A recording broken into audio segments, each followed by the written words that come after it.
계속해서 요한복음을 살펴보도록 하겠습니다. 35번째 시간이고 이제 17장 1절부터 26절까지 저희가 전체를 한번 살펴보도록 하겠습니다. 요한복음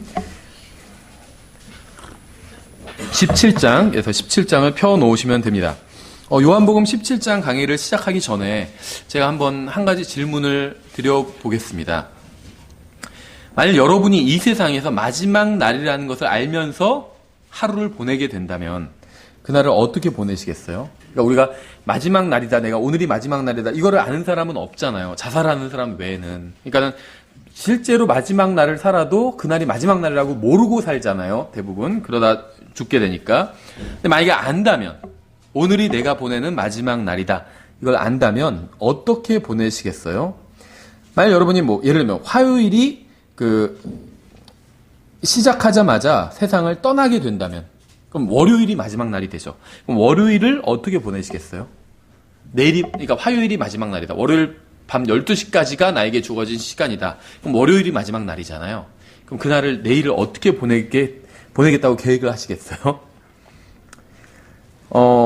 왜 이 얘기를 드리냐면, 이제 요한복음 17장에 우리가 이르렀는데, 예수님께서는 십자가에 달리기 전에 이제 하루만 남았다는 사실을 아셨어요. 이제 18장 넘어가면 이제 그때부터는 이제 십자가 체포되시고 막 이제 일이 시작됩니다. 그러니까 지금까지가 이제 17장까지가 이제 주님께서 비교적 평온하게 이제 제자들과 교제도 나누시고 복음 이런 진리도 선포하시는 이제 마지막 시간이 된 것입니다.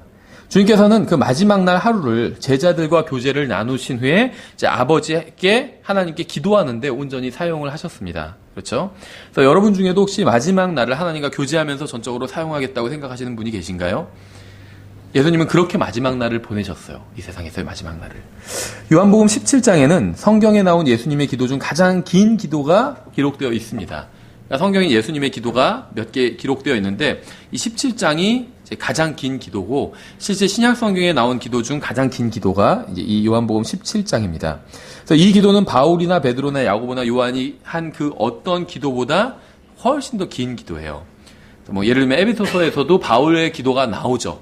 그런데 요한복음 17장처럼 이렇게 신약 성경에 긴 기도가 나오지는 않습니다. 이 기도는 26구절로 이루어져 있고, 그 어떤 기도도 이 기도와 비교할 수 없을 정도로 탁월한 그런 내용이 들어가 있습니다. 그래서 우리는 기도 응답에 대해서 관심이 많아요. 그렇죠? 기도를 어떻게 하면 응답받을 수 있는가? 그렇죠? 그래서 내가 지금 구하고 있는 게 어떻게 하면 응답받을 수 있는가? 거기에 관심이 많습니다. 진정으로 기도가 응답받기를 원하고 하나님의 뜻대로 하는 기도를 하고 싶으면 요한복음 17장에 기록된 예수님의 기도를 한번 공부해 볼 필요가 있습니다. 그래서 우리가 보통 주기도라고 부르는 하늘에 계신 우리 아버지 막 이렇게 시작하는 그 주기도는 사실 제자들의 기도죠. 그래서 진정한 주님의 기도는 바로 이 요한복음 17장입니다. 그래서 우리가 이 요한복음 17장에 나온 것과 동일한 말로 주님께 기도드리지는 않는다 할지라도 이 기도를 공부해 보면 나는 어떤 기도를 드려야 되는지에 대해서 좀 그 힌트를 얻을 수 있다는 거예요. 예수님께서 기도하신 식으로 기도한다면 충분히 응답받는 기도를 할 수 있기 때문에, 그래서 우리도 이런 방식으로 기도를 하면 좋지 않을까 이렇게 생각을 합니다. 예수님께서는 요한복음 17장에 나온 기도를 하시면서 7번에 걸쳐서 아버지 하나님께서 영광을 받으시기를 간구했습니다. 또 7번에 걸쳐서 자신을 믿는 사람들이 영적으로 강건해지고 보호받기를 구했어요. 또 7번에 걸쳐서 믿는 자들이 세상을 이기는 것으로 인해서 아버지를 찬양했습니다. 그래서 이 기도에는 단 하나도 물질적인 축복을 구하는 것이 없어요. 요한복음 17장에 나온 주님의 기도에는 단 하나도 자신을 위해서 구하는 것도 없습니다. 주님의 기도는 모두 하나님 아버지의 영광을 위해서 간구하는 것이었어요. 우리는 자신이 어떤 존재인지 잘 알고 있습니다. 우리 스스로가. 그렇죠? 자신이 어떤 존재인지 알기 위한 방법 중 하나는 자기 개인 기도 제목을 보는 거예요. 그러니까 내가 어떤 사람인지, 또 내가 얼마큼 영적으로 성장했는지 이런 게 궁금하시다면 내 개인 기도 제목이 무엇인지 한번 점검해 볼 필요가 있다는 겁니다. 우리는 대부분 물질적인 복과 이 세상에서의 번영을 구하면서 마지막에 이제 예수님의 이름을 언급합니다. 그렇죠? 하지만 주님께서는 그러한 것을 구하신 적이 없어요. 요한복음 17장을 보면 이 세상에서의 번영과 무슨 잘 되는 것과 이런 것을 구하신 적이 없다는 겁니다.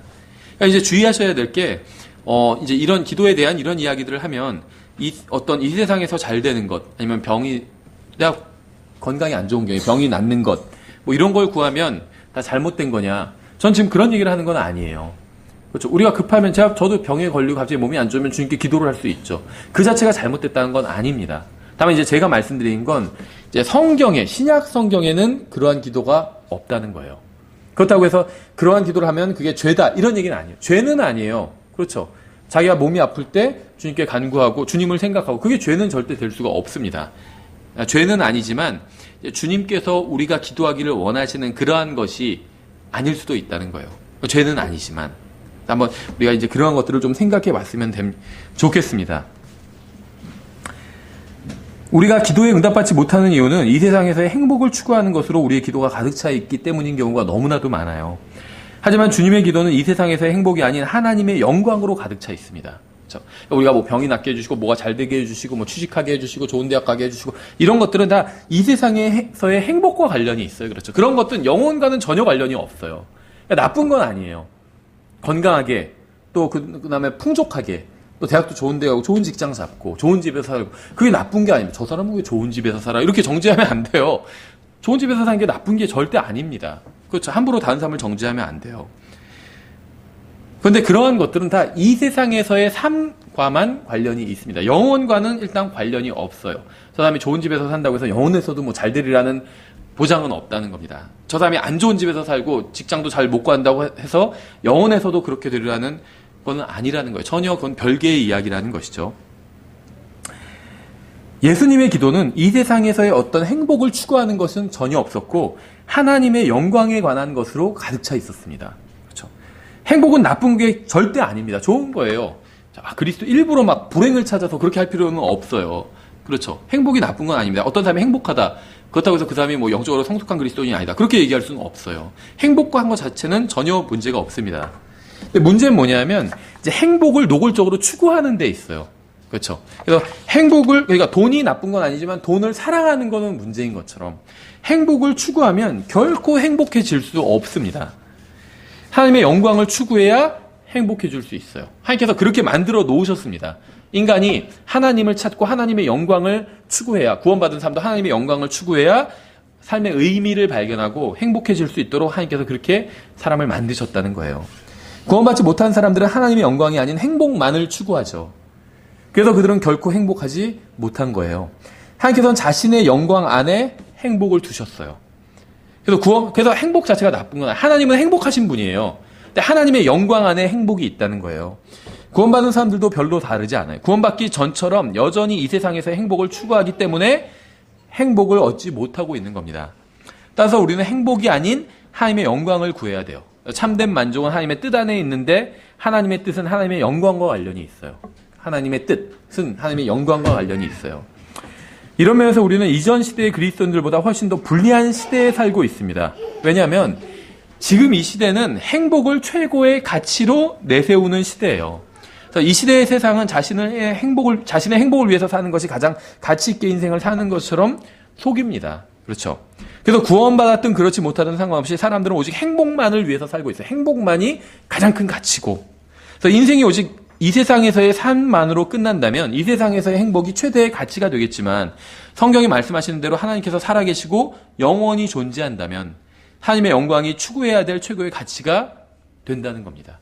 그러니까 성경이 사실이고 하나님이 진짜 계시다면 하나님의 영광을 추구하는 것이 최고의 가치가 될 수 있다는 거예요. 하나님이 계시지 않다면 행복을 추구하는 것이 최대의 가치가 될 수 있고. 그런데 이 세상 사람들은 하나님이 없다고 믿기 때문에 행복을 추구해 최선의 가치로 그렇게 추구하는 것이죠. 우리는 하나님이 계시라고 믿기 때문에 이 세상에서의 행복이 아닌 하나님의 영광을 구하는 것입니다.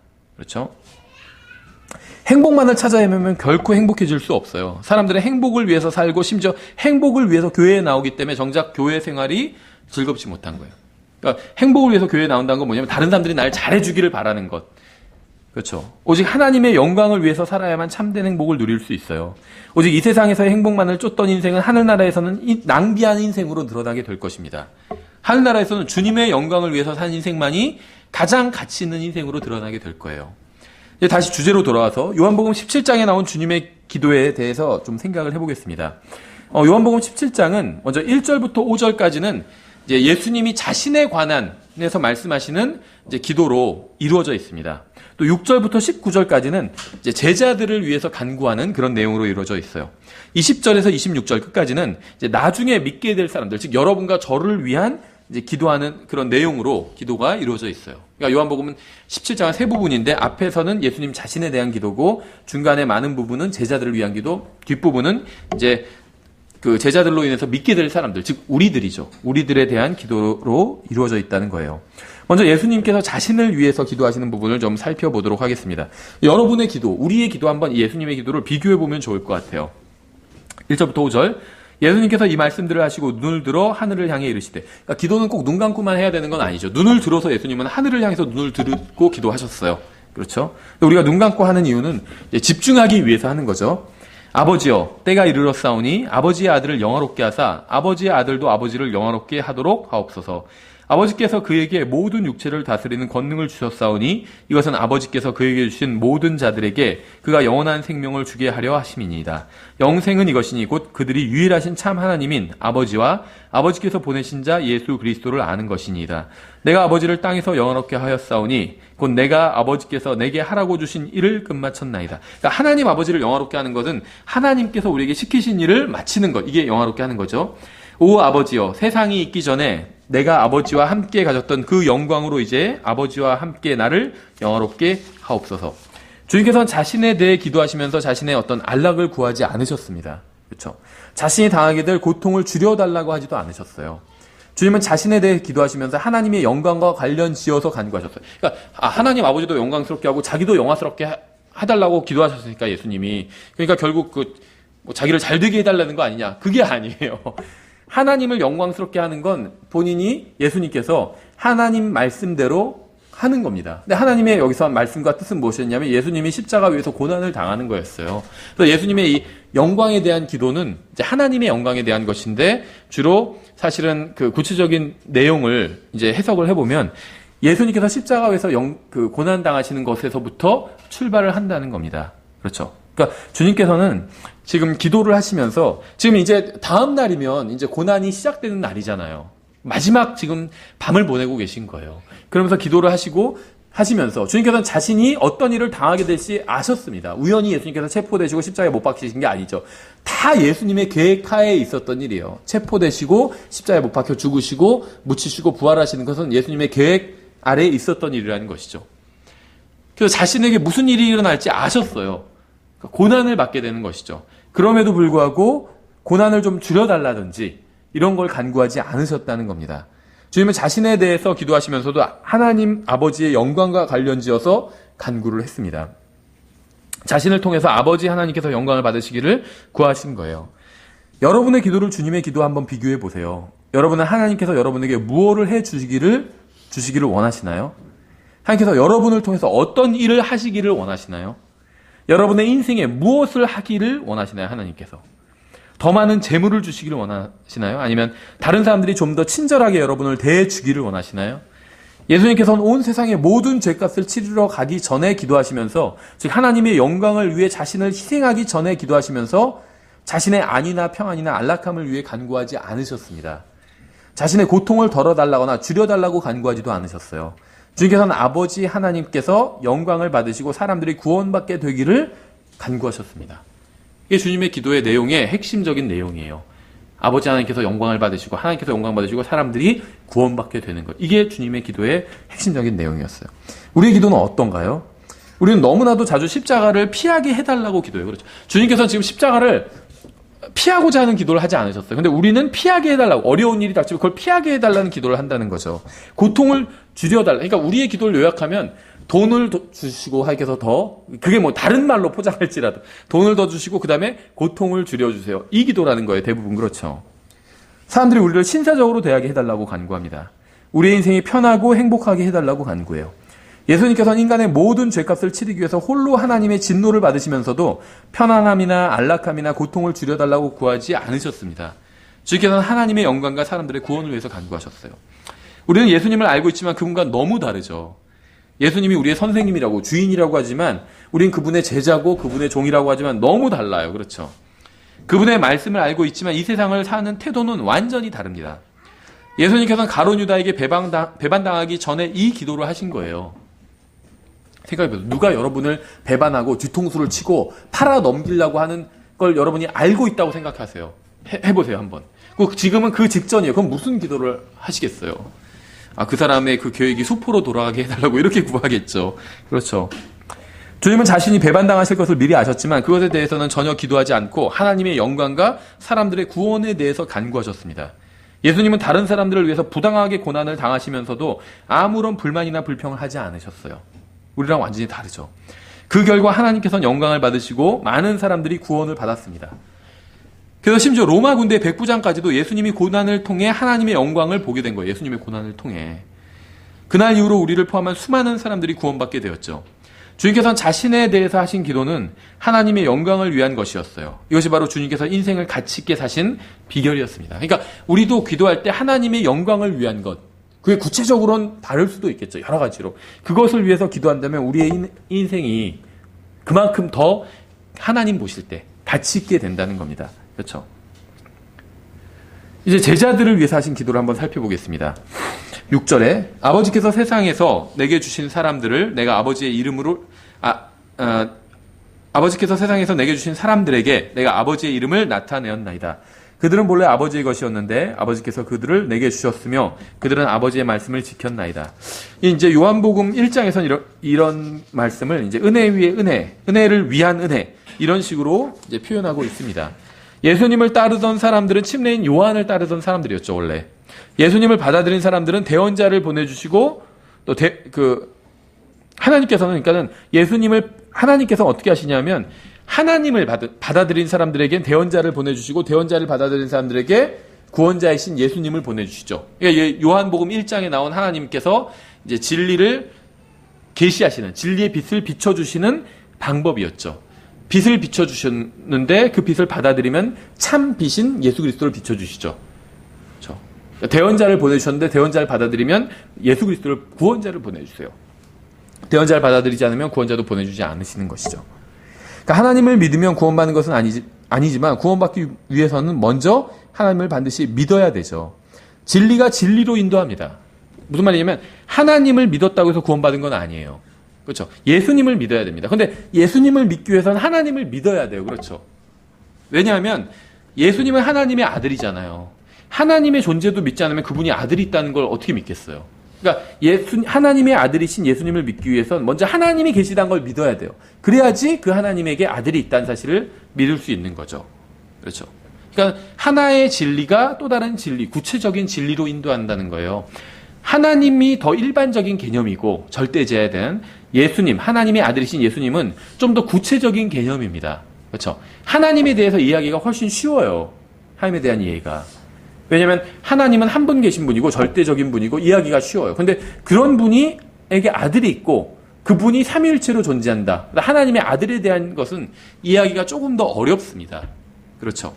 근데 어쨌거나 하나님을 받아들인 사람은 하나님의 아들도 받아들인다는 거예요. 하나님을 거부한 사람은 하나님의 아들도 당연히 거부합니다. 그렇죠? 난 하나님이 존재하지 않는다고 생각해. 이런 사람한테 그럼 하나님의 아들은 믿을 수 있겠어? 이렇게 묻는 건 어리석은 질문이죠. 하나님이 존재하지 않는다고 믿는 사람은 하나님의 아들도 믿지 않아요. 그렇죠? 그래서 진리가 진리로 인도합니다. 빛이 빛으로 인도해요. 은혜가 은혜로 인도합니다. 그렇죠? 7절 이제 그들은 무엇이든지 아버지께서 내게 주신 모든 것이 아버지에게서 나온 줄 알았나이다. 나는 아버지께서 내게 주신 말씀들을 그들에게 주었사오며 그들은 그것들을 받고 내가 아버지로부터 나온 줄을 확실히 아오며 또 아버지께서 나를 보내신 줄도 믿었나이다. 또 가만히 생각해보면 앞에서 제가 한 말과 같은 표현입니다. 그렇죠? 뭐라고 말씀하시면 나는 아버지께서 내게 주신 말씀들을 그들에게 주었사오며 이렇게 말씀하고 있죠. 예수님이 하나님의 말씀을 제자들에게 주었대요. 그러니까 제자들은 하나님의 말씀을 받았죠. 그러니까 그 결과 어떻게 됐죠? 또 아버지께서 나를 보내신 줄도 믿었나이다. 예수님을 믿게 된 거죠. 하나님의 말씀을 믿으면 예수님을 믿게 됩니다. 그렇죠. 이게 바로 마귀가 성경을 공격하는 이유예요. 마귀의 공격 목표 1호는 교회가 아니라 성경입니다. 성경. 왜냐하면 우리가 하나님의 말씀을 믿지 않으면 예수 그리스도를 믿지 않을 것이기 때문에. 그렇죠. 하나님의 말씀 없이는 예수님이 누구신지 알 수 없기 때문이에요. 하나님의 말씀이 없다면 주님께서 무엇을 하셨는지 알 수 없고 우리가 무엇을 하기 원하시는지도 알 수 없습니다. 따라서 예수님만 믿으면 되지 어느 성경을 사용하느냐는 중요하지 않다. 이렇게 얘기하는 거는 이거는 마귀의 거짓말에 속은 거예요. 어느 성경을 사용하느냐는 어느 예수님을 믿느냐만큼 중요한 문제입니다. 그렇죠? 성경에서 예수님에 대해서 증언하고 있기 때문에 성경이 다르면 예수님에 대한 증언이 달라져요. 그러니까 어느 성경을 믿느냐는 어느 예수님을 믿느냐만큼 중요해요. 사람들은 어느 성경을 믿느냐는 중요하지 않다. 이렇게 얘기하는 사람 많은데 그러지 않다는 거죠. 어느 예수님을 믿느냐보다 훨씬 더 중요한 문제예요. 우리의 믿음보다 더 중요한 것이 바로 성경입니다. 믿음보다 훨씬 더 성경이 중요해요. 왜냐하면 성경이 잘못되면 우리가 아무리 열심히 믿어도 잘못된 것을 믿는 것에 불과하기 때문에. 믿음은 들음에 오며 들음은 하나님의 말씀에 의해서 오기 때문에. 그러니까 우리의 믿음의 원천이 성경에 있어요. 성경에 있는 걸 믿어야 그것이 바르게 믿는 것이고 성경이 없는 걸 믿으면 그건 잘못된 믿음입니다. 그러니까 우리의 믿음의 원천은 성경에 있어요. 그래서 성경이 가장 중요하다는 거죠. 마귀에게 있어서 가장 중요한 문제는 성경 문제예요. 마귀는 사람이 성경을 의심하게 하고 비평하게 하고 뜯어 고치게 만듭니다. 그렇죠? 사람들이 성경을 의심하면 결코 예수님을 믿지 않을 것이기 때문에.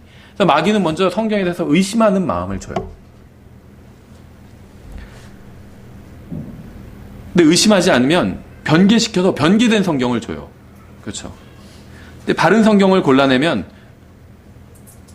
성경을 읽지 못하게 해요. 바쁘게 만들듯이. 우리는 성경을 의심하지 않죠. 어쨌든지 간에. 그 다음에 변개된 성경을 선택하지도 않았어요. 바른 성경을 선택했어요. 그럼 마귀가 우리에게 어떻게 공격하냐면 바쁘게 만들어요. 그렇죠? 성경을 못 읽게. 그렇죠? 근데 시간을 내서 막 억지로 읽어요. 그러면 성경을 기억하지 못하게 해요. 그렇죠? 네 가지 방법으로 공격하는 거예요. 이렇게 성경을 의심하게 하거나 변개된 성경을 주거나 성경을 읽지 못하게 하거나 성경을 읽으면 그 읽은 말씀을 바로 마귀가 뺏어가는 거예요. 기억하지 못하게 하거나. 근데 그거에서 다 흔들리지 않으면 어떻게 하는지 아세요? 그 사람을 죽이는 거예요. 중세에 있는 많은 신실한 그리스도인들이 그래서 죽임을 당한 거예요. 그 사람들은 시간을 내서 성경을 읽고 하나님의 말씀을 또 암송했어요. 도저히 마귀가 당해낼 수가 없으니까 그 사람들에게서 성경을 뺏을 방법이 없으니까 그냥 죽여버린 거예요. 그렇죠? 잘 순서를 한번 보세요. 나는 아버지께서 내게 주신 말씀들을 그들에게 주었사오며 그들은 그것들을 받고 내가 아버지로부터 나온 줄을 확실히 아오며 또 아버지께서 나를 보내신 줄도 믿었나이다. 순서를 잘 보세요. 하나님의 말씀을 받아들이고 나서 예수님을 믿습니다. 사람들이 예수님을 믿지 않는 이유는 하나님의 말씀을 믿지 않기 때문이에요.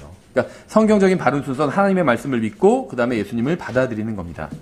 9절 내가 그들을 위해 기도하나이다. 내가 세상을 위해 기도하지 아니하고 아버지께서 내게 주신 자들을 위해 기도하오니 그들은 아버지의 것이니이다. 예수님은 뭐 유니세프나 유엔이나 집짓기 운동, 뭐 헤비타트 뭐 그런 운동 있잖아요. 집짓기 운동 아니면 대통령 위해서 기도하지 않았습니다. 예수님은 세상을 위해 기도하지 않으셨어요. 주님은 하나님 아버지의 사람들을 위해서 기도하십니다. 그렇죠. 우린 세상을 위해서 기도하지 않아요. 무슨 뭐 위정자를 위해서 기도한다. 성경이 그렇게 말씀하지 않고 있어요. 시간이 없으니까 다 찾지는 않겠지만 권력을 잡은 자들에게 우리가 순종을 해야 되죠. 그들을 위해서 기도해야 되는데 그들이 뭐 번영하게 해달라고 다시 뭐 재선되게 다시 다음 대통령도 되게 해달라고 이렇게 기도하는 것이 아니라 그들이 잘 다스려서 우리가 평온하게 신앙생활을 할 수 있게 해달라고 기도하는 거예요. 그러니까 그들이 잘 다스려서 우리가 복음을 전할 수 있게. 그렇죠. 해달라고. 나라가 막 무정부 상태가 되면 우리가 복음을 전할 수가 힘들어지잖아요.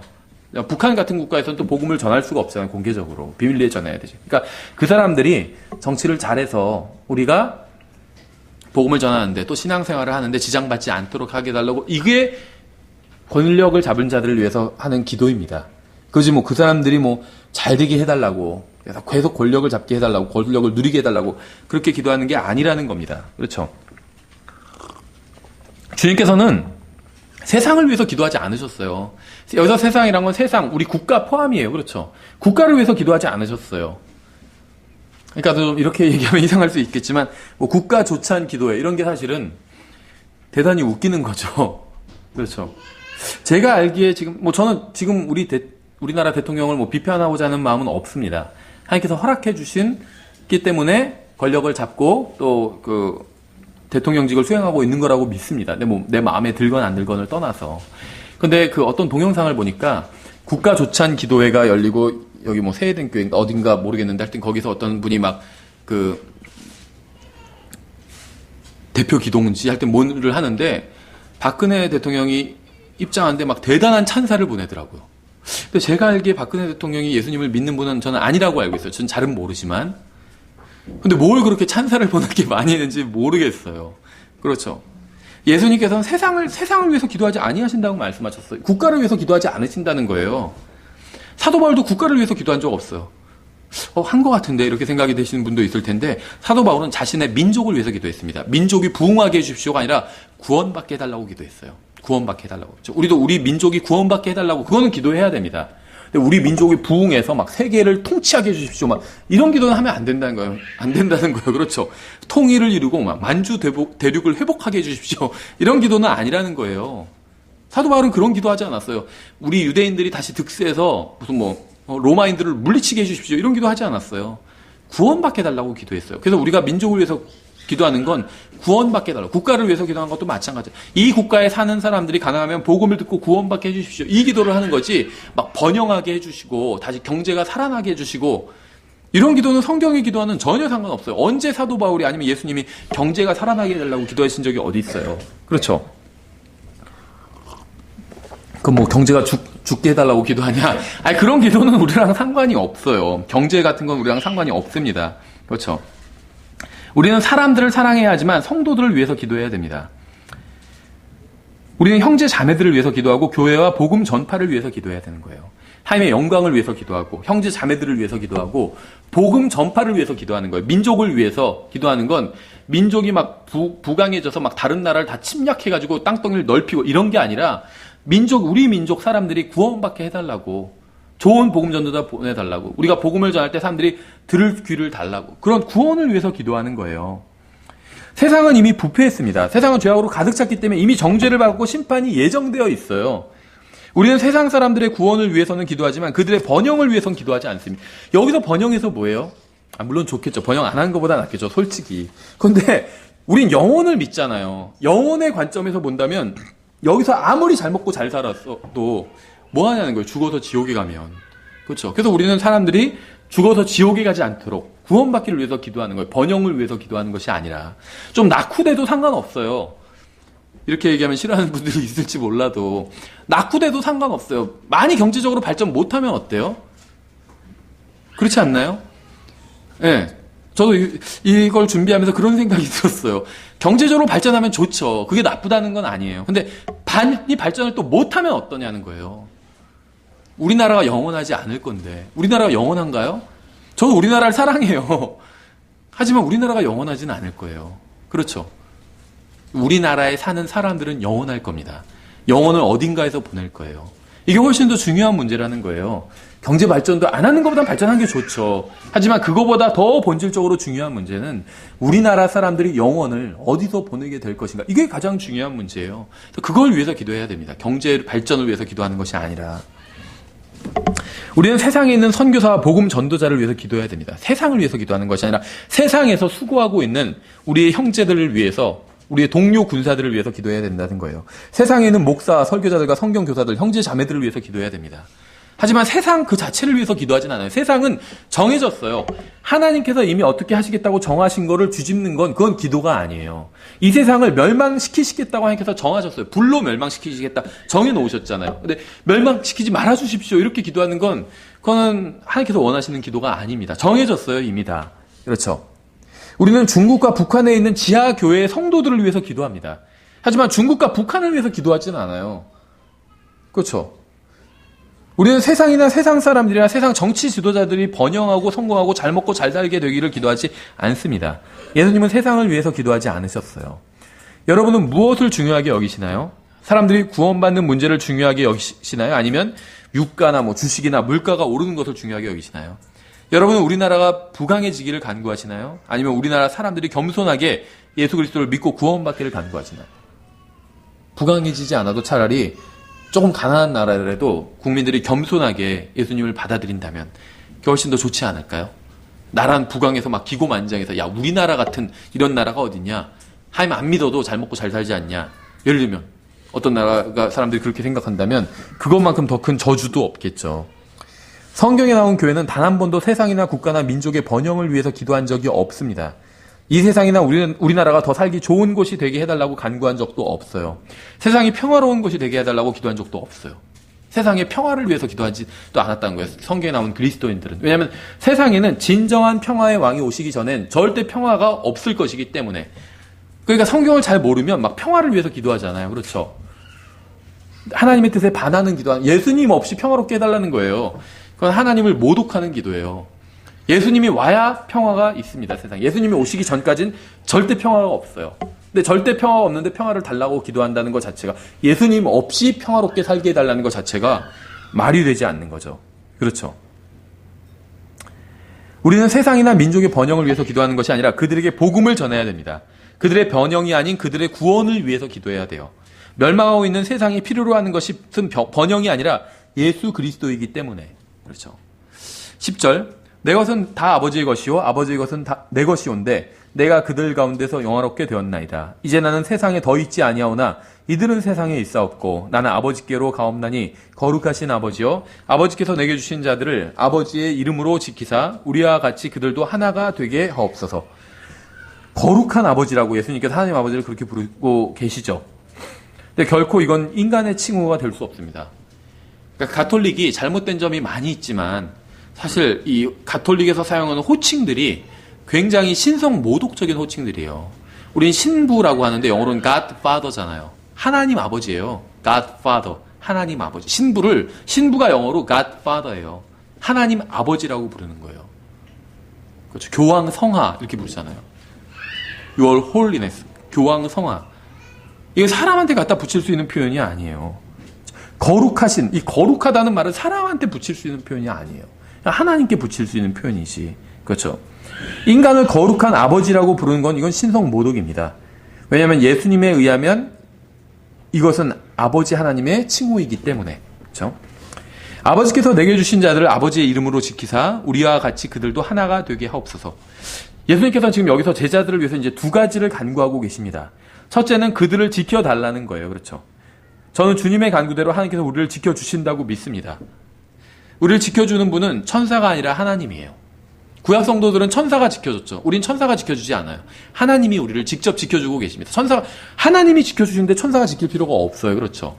그래서 신약에서도 천사들이 성도들을 지키는 게 아닌가 이렇게 생각하는 분들이 있어요. 근데 천사들이 성도들을 지키는 건 아닙니다. 천사들은 나중에 우리를 섬길 영이에요. 우리를 섬길 겁니다, 나중에. 근데 지금 우리를 지켜주는 건 천사가 아니라 하나님의 능력으로 우리는 보호받고 있어요. 하나님께서 직접 지켜주고 계십니다. 그렇죠? 그래서 천사가 지켜주지 않고 신약에 와서 예수님 성도들을 하나님께서 지켜주시는 이유는 예수님께서 간구하셨기 때문이에요. 하나님께서 직접 지켜달라고 간구하셨잖아요. 그래서 아버지께서 이 기도에 응답해 주신 거예요. 그렇죠? 저는 주님의 간구대로 하나님께서 우리를 지켜주신다고 믿어요. 우리를 지켜주는 분은 천사가 아니라 하나님입니다. 두 번째 예수님께서 간구하신 건 무엇이었냐면 하나가 되게 해달라는 것이었어요. 하나가 되게 해달라. 이것이 여러분이 이것을 좋아하지 않을지 모르지만 예수님께서는 믿는 사람들이 하나가 되게 해달라고 간구하셨고 고린도전서 12장에서 하나님께서 그 기도에 응답하셔서 우리가 모두 그리스도의 몸 안에 속한 한 사람이 되게 하셨습니다. 그러니까 우리가 그리스도의 몸 안에 속한 한 사람이 됐잖아요. 이것도 예수님의 기도의 응답이라는 거예요. 예수님께서 우리가 하나가 되게 해달라고 그랬거든요. 그러니까 하나님께서는 우리가 하나가 되는 방법이 예수 그리스도 안에 우리를 다 집어넣으시는 거예요. 한 사람의 한 몸이 됐죠. 우리를 하나로 만드신 겁니다. 그렇죠? 하나님께서는 구원받은 모든 사람을 그리스도의 몸 안으로 넣어주셨고 누구도 그 몸 안에서 밖으로 나올 수 없게 만들으셨습니다. 12절 내가 그들과 함께 세상에 있을 때 아버지의 이름으로 그들을 지켰나이다. 아버지께서 내게 주신 자들을 내가 지켰고 멸망의 아들 외에는 그들 중에 하나도 잃어버리지 아니하였으니 이것은 성경 기록을 성취하려 함이니이다. 이제 내가 아버지께로 가오니 내가 세상에서 이것들을 말하옵는 것은 그들이 내 기쁨을 자기들 안에서 성취하게 하려 함이니이다. 내가 아버지의 말씀을 그들에게 주매 세상이 그들을 미워하였사오니 이는 내가 세상에 속하지 아니한 것 같이 그들도 세상에 속하지 아니하기 때문이니이다. 나는 아버지께서 그들을 세상에서 데려가시라고 기도하지 아니하오며 다만 그들을 악에서 지켜주시라고 기도하나이다. 내가 세상에 속하지 아니한 것 같이 그들도 세상에 속하지 아니하나이다. 아버지의 진리로 그들을 거룩히 구별하옵소서. 아버지의 말씀은 진리니이다. 아버지께서 나를 세상에 보내신 것 같이 나도 그들을 세상에 보내었고 또 내가 그들을 위하여 내 자신을 거룩히 구별하오니 이것은 그들도 진리를 통해 거룩히 구별되게 하려 함이니이다. 13절에서 예수님께서 무엇을 간구하셨죠? 주님의 기쁨이 우리 안에 충만하게 되기를 구하셨죠. 여러분은 주님의 기쁨으로 충만해지기를 원하시나요? 예수님은 우리가 주님의 기쁨과 정확히 똑같은 기쁨을 누리기를 원하고 계신 거죠. 내가 아버지의 말씀을 그들에게 주매. 예수님께서는 우리가 주님의 것과 똑같은 기쁨을 누리기 원하셨습니다. 13절에 의하면. 그렇죠. 그러니까 주님은 기쁨을 누리고 계신데 우리도 그것과 똑같은 기쁨을 누리기를 원하신 거예요. 그래서 우리에게 하나님의 말씀을 주신 겁니다.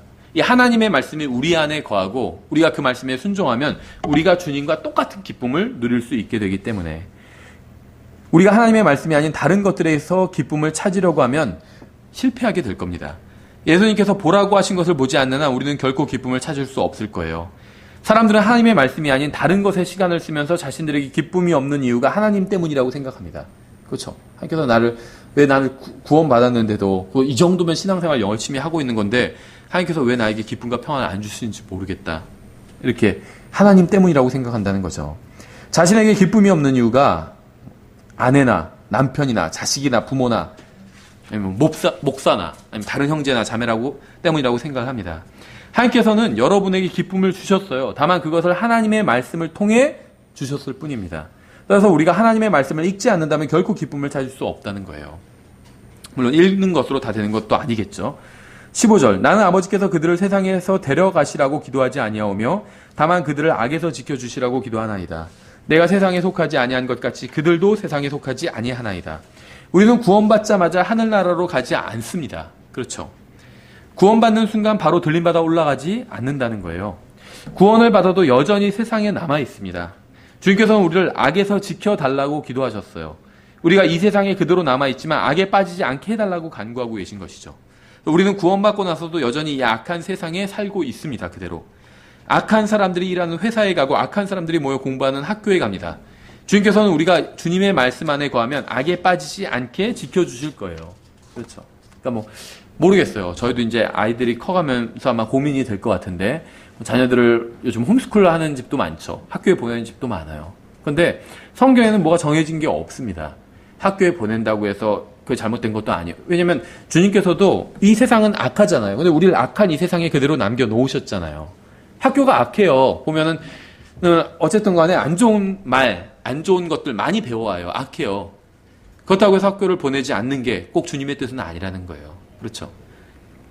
학교를 다니면서도 거룩하지 않을 수도 있고 거룩할 수도 있고 학교를 안 다니고 홈스쿨을 하면서도 거룩할 수도 있고 또 거룩하지 않을 수도 있어요. 그렇죠. 그러니까 문제는 뭐냐면 학교 안에 있느냐 학교 밖에 있느냐 이게 아니라 주님 안에 있느냐 주님 밖에 있느냐 이게 중요하다는 거예요. 그렇죠. 나의 마음이 주님 안에 그대로 머물러 있느냐.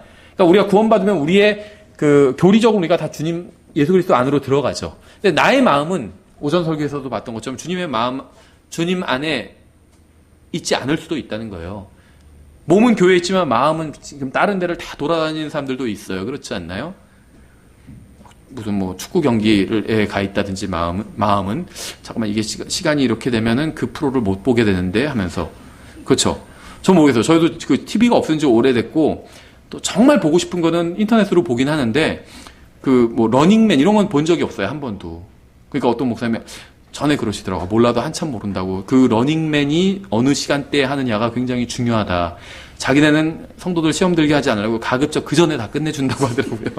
진짜로 김찬성교 믿기는데 그 목사님 아마 제 설교를 듣지 않을 거기 때문에 제가 얘기해도 상관없을 것 같아요. 예. 네. 저는 그게 그렇게 재밌는지 아닌지도 모르겠어요. 본 적이 아예 없으니까 본 적이. 그러니까 성도들의 마음이 러닝맨에 가 있다는 거예요. 그래서 늦게 끝나면 큰일 난다는 거예요. 자꾸 늦게 끝나면 아예 오후예배 참석 안 해버리고. 그렇죠. 그래서 아예 일찍 끝내버리고 성도들한테도 안심을 시킨대요.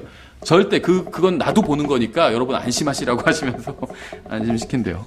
모르겠어요. 잘하시는 것인지 못하시는 것인지. 우리는 세상 사람들에게 친절하게 대해야 하지만 악한 이 현 세상 사람들과 친구가 되어서는 안 되죠. 세상과 친구가 되는 것은 하나님의 원수가 되는 것이라고 성경 분명히 말씀하고 있어요. 야고보서 4장 4절에서. 우리는 세상에 속해 있지만 세상에 속하지는 않습니다. 그러니까 세상 속에 있지만 세상에 속하지는 않아요. 그렇죠. 전에 저희가 그 로비에 붙여놨었죠. In the world, but not of the world. 세상 안에는 있지만 세상에 속해 있지는 않아요. 그렇죠. 이것이 바로 제자들을 위한 예수님의 기도였어요. 세상 안에 너가 있어라. 하지만 세상에 속하면 안 된다. 이 말씀을 하신 거죠. 학교 안에 있어도 그 사악함 가운데 속하지 않을 수 있어요. 그렇죠. 17절. 아버지의 진리로 그들을 거룩히 구별하옵소서. 아버지의 말씀은 진리이니이다. 아버지께서 나를 세상에 보내신 것 같이 나도 그들을 세상에 보내었고 또 내가 그들을 위하여 내 자신을 거룩히 구별하오니 이것은 그들도 진리를 통해 거룩히 구별되게 하려 함이니이다. 첫째, 예수님께서는 제자들에게 하나님의 말씀을 주셨습니다. 또 둘째, 그들을 악에서 지켜달라고 구하셨어요. 셋째, 세상에서 자신이 아버지를 대리한 것처럼 그들이 자신을 대리하기를 원하셨습니다. 예수님께서는 3년 반 동안 그저 선한 일만 하신 것이 아니라 입을 열어 복음을 선포하셨어요. 복음만 선포하시고 엉망진창으로 사신 것도 아니었죠. 예수님께서는 설교한 대로 사셨고 사신 대로 설교했습니다. 주님께서는 제자들에게 기쁨을 주시기 위해서 그들에게 하나님의 말씀을 주셨고 그들을 악에서 보호해달라고 구하셨고 그들이 세상에서 주님의 증인이 되게 해달라고 구하셨습니다. 그래야 그들이 기쁨을 얻을 수 있기 때문이에요. 성도의 기쁨은 주위 사람들이나 세상이 그들에게 어떻게 대하는지가 아닌 그가 하나님의 말씀을 가지고 어떻게 하는지에 달려 있어요. 예수님을 위해 살지 않으면 기쁨은 사라지게 됩니다. 그렇죠? 아까 오전 설교 시간에도 많이 봤었죠. 왜냐하면 기쁨, 참된 기쁨을 주실 수 있는 유일한 분은 성령님이시기 때문에 그분의 말씀을 거역하고는 절대 참된 기쁨을 받을 수 없어요. 그래서 내가 왜 기쁘지 않지? 왜 내 마음에 평안이 없지? 이렇게 생각된다면 그 사람 때문이 아닌가? 이렇게 생각하지 마시고 다른 사람 생각하지 마시고 본인이 하나님의 말씀에 순종하지 않는 것이 있나 한번 살펴봐야 된다는 거예요. 또 이걸 오해해가지고 다른 사람을 판단하시면 안 돼요. 저 형제가 요즘 기쁨이 없는 걸 보니까 아마도 저 형제가 하나님 말씀에 순종하지 않는 것 같다. 이렇게 다른 사람을 함부로 판단하면 안 된다는 겁니다. 자신을 돌아보라는 거예요. 자신을. 다른 사람 판단하지만 다른 사람은 몰라요. 무슨 사정이 있는지. 저 형제 왜 이번 주에 교회 안 나왔지? 혹시 교회 안 나오고 어디 죄 지러 간 거냐? 이렇게 판단하지 말라는 거예요. 다른 일이 있어서 못 나왔을 수도 있어요. 자기를 판단하는 거를 자기를 판단해야 된다는 거예요. 예수님을 위해서 살지 않으면 기쁨이 사라지게 돼요. 기쁨을 다시 찾는 방법은 예수님께서 하신 말씀에 순종하는 것밖에 없습니다. 주님께서는 우리에게 하나님의 말씀을 주셨고 악으로 보호해 주셨고 우리에게 사명을 주시고 세상에 우리를 보내셨습니다. 여러분의 인생의 목표와 가치는 이러한 것과 얼마나 부합하나요? 잘 보세요. 주님께서는 우리를 악에서부터 지켜주시고 보호해주시고 우리에게 사명을 주시고 이제 세상에 보내셨어요. 여러분 사명이 있다는 거예요. 그런데 여러분의 인생의 목표가 있잖아요. 또 가치가 있잖아요. 그게 이런 사명과 얼마나 부합하나요? 완전히 다른 길을 걷고 있지는 않나요? 여러분은 다른 사람이 아닌 하나님의 말씀에서 기쁨을 찾을 수 있습니다. 참된 기쁨은 우리가 소유한 것이나 상황이나 주위에 있는 다른 사람들로 인해서 흔들리지 않아요. 주님께서는 이제 조금 후면 십자가에 달리실 것이고 그 사실을 잘 알고 계셨지만 여전히 기쁨을 가지고 계셨고 또 제자들도 자신의 기쁨과 똑같은 기쁨을 가지게 되기를 소망하셨습니다.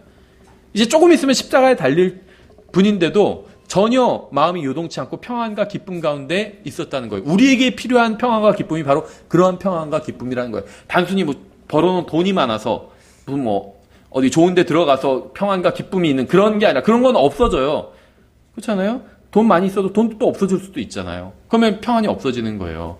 좋은 데 들어갔다가 또 잘못될 수도 있잖아요. 그러면 또 기쁨도 사라지는 거예요. 그런 건 참된 기쁨과 평안을 주지 못한다는 겁니다. 예수님만이 참된 기쁨과 평안을 줄 수 있다는 거예요. 그렇죠? 주님께서는 조금 후면 십자가에 달리실 것이지만 여전히 마음이 흔들리지 않고 평안과 기쁨 가운데 계셨습니다. 그리고 우리도 그것과 똑같은 기쁨을 얻게 되기를 원하셨어요. 이것이 사실이라면 여러분의 상황은 여러분의 기쁨에 아무런 영향을 주지 못한다는 거죠. 기쁨은 어떤 상황이나 주위에 있는 다른 사람에 달린 것이 아니기 때문에 어디에 달렸냐? 여러분의 마음에 달렸어요. 마음 먹기에 달렸다는 것이 아니라 여러분의 마음을 무엇으로 채우냐에 달렸어요. 하나님의 말씀으로 채우고 그분의 말씀에 내가 순종하겠다 하고 순종하신다면 평안과 기쁨이 올 수 있다는 겁니다. 자신을 위해서 사는 사람은 결코 주님께서 말씀하신 기쁨을 얻지 못해요. 왠지 아세요? 자기 자신을 위해서 살면 절대 주님께서 약속하신 기쁨과 평안을 얻을 수 없습니다. 왜냐하면 성령님께서는 그런 사람한테 기쁨과 평안을 주겠다고 약속하신 적이 없기 때문에.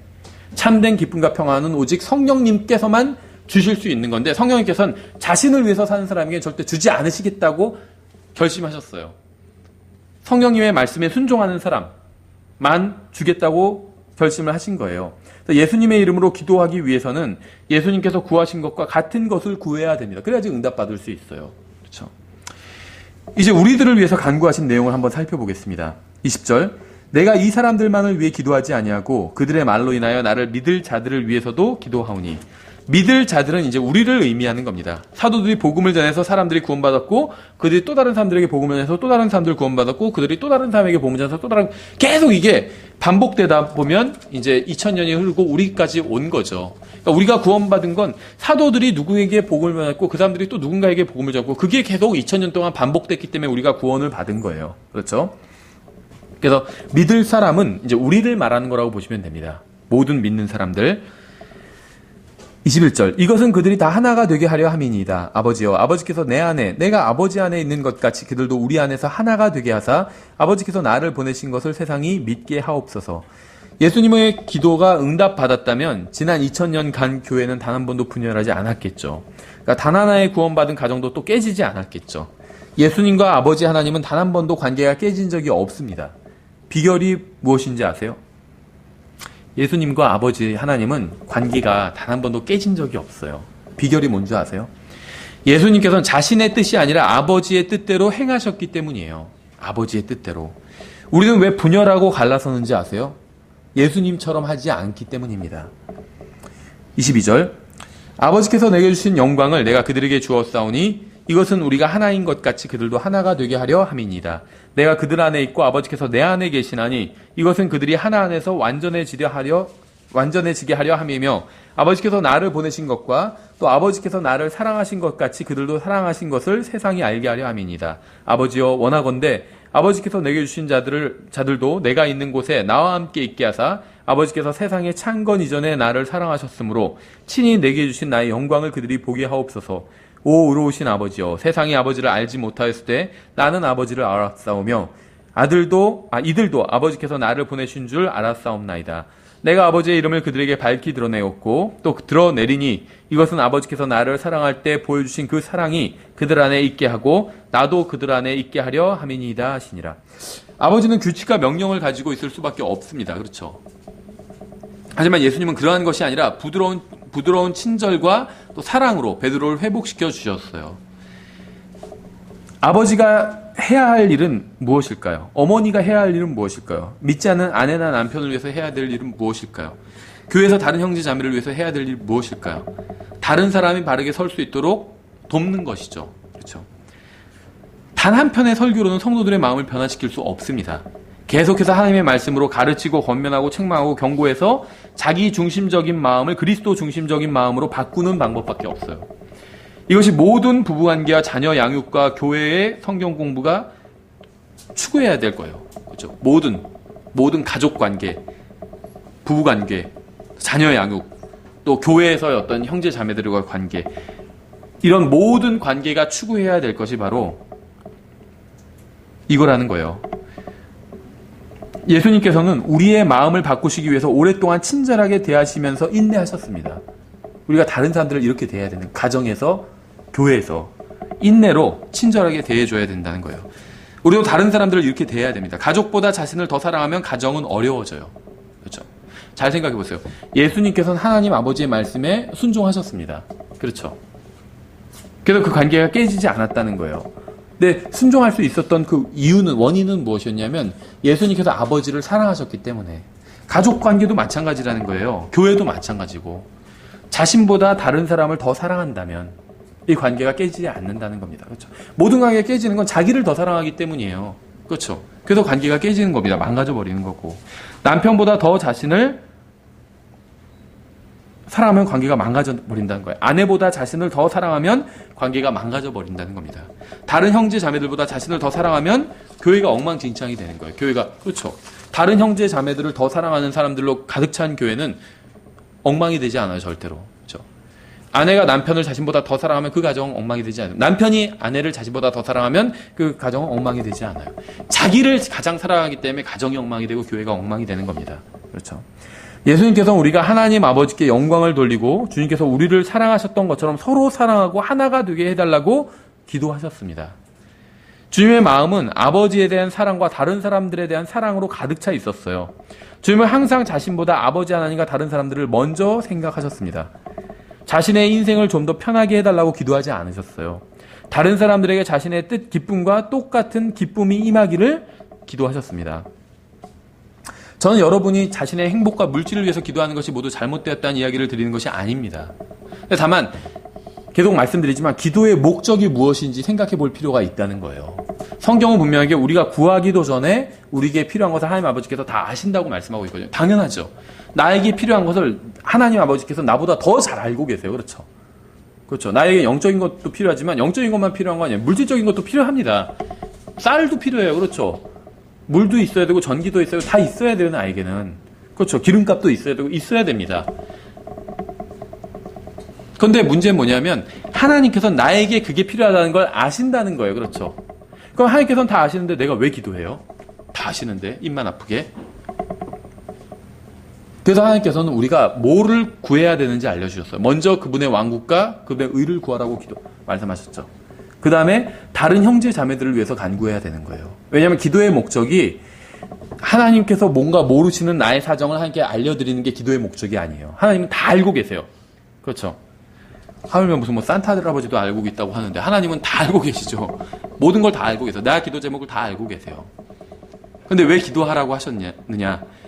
우리의 마음이 하나님으로 가득 차고 다른 사람들에 대한 사랑으로 가득 차기를 원하시기 때문에 기도하라고 하신 거예요. 왜 우리의 마음이 하나님과 다른 사람들에 대한 사랑으로 가득 차야 될까요? 이게 바로 예수 그리스도의 마음이기 때문이에요. 생각해보세요. 예수 그리스도의 마음이 무엇으로 가득 차 있을까요? 지금 이 순간에도 하나님 아버지에 대한 사랑과 다른 사람들, 우리들, 형제 자매들에 대한 사랑으로 가득 차 있어요. 그래서 우리도 그렇게 되기를 원하시는 거예요. 그렇죠?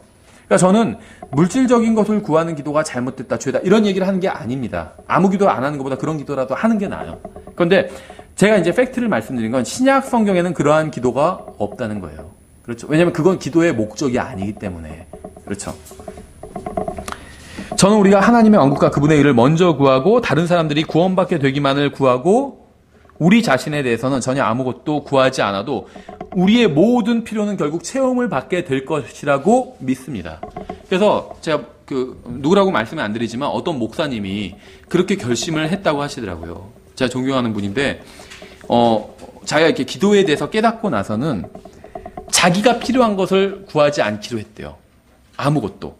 그래서 모든 기도 제목에 하나님의 영광과만 관련이 있어요. 그리고 다른 형제 자매들의 필요, 다른 형제 자매들과만 관련이 있어요. 그래서 왜냐면 그래도 자기가 그렇게 기도를 해보니까 여태까지 기도에 대해서 깨닫고 나서 그렇게 기도를 해보니까 해봐도 자기의 필요는 다 채움을 받더래요, 결국.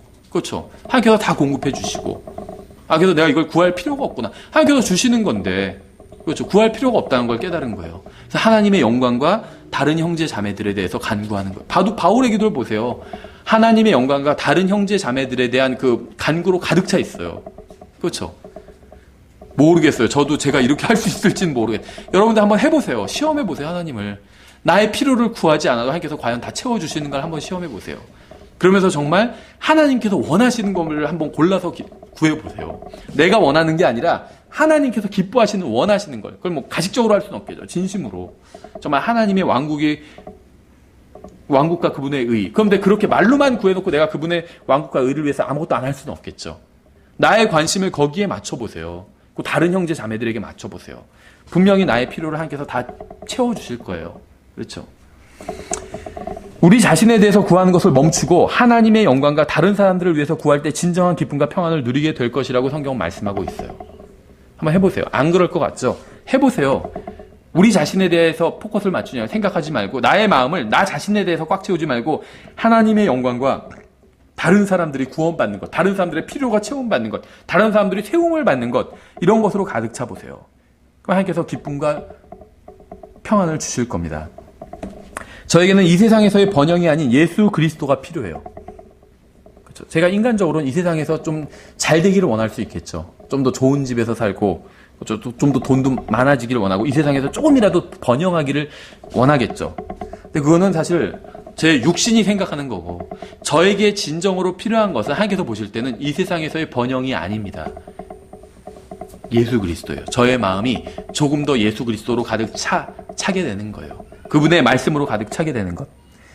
하나님께서 우리가 필요로 하는 모든 것을 우리가 구하기도 전에 이미 다 알고 계십니다. 지금 우리의 마음이 하나님의 영광과 다른 사람들에 대한 사랑으로 가득 차게 되기를 원하세요. 우리가 자신을 가장 사랑하는 것을 그만두고 하나님과 다른 형제들을 사랑할 때 우리의 마음은 기쁨과 평안으로 충만하게 될 것이다. 왜냐하면 성령님께서 그걸 공급해 주실 것이기 때문에.